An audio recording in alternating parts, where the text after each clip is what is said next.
The coronavirus now spreading across the U.S., the number of cases climbing to at least 100 across 13 states. The death toll from the coronavirus climbing to 6 in Washington state. 4 of those victims lived at this nursing care facility. Now, the center of this outbreak, new research suggests the virus has been quietly spreading here for weeks, often by people without symptoms. Another state of emergency declared in Texas as the mayor of San Antonio, Texas, is moving to block any evacuees quarantined at nearby Lackland Air Force Base from entering the city. Meanwhile, New York State hopes to be able to test up to 1,000 people a day after announcing its first case in Manhattan. There is no doubt that there will be more cases where we find people who test positive. We said early on, it wasn't a question of if, but when. This is New York. We're a gateway to the world.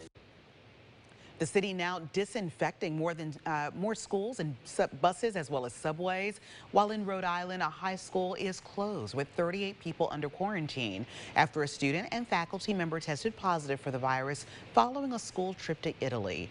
While ABC News has confirmed 2 cases of coronavirus in the Atlanta area, Georgia's governor saying one of those infected had traveled to Italy and both live in the same household. Meantime, Vice President Mike Pence is spearheading the coronavirus task force, working to reassure Americans that the risk in the U.S. remains low. He says a vaccine could go to clinical trials within the next 6 weeks. It is remarkable to think that there may well be a vaccine going to clinical trials within the next 6 weeks.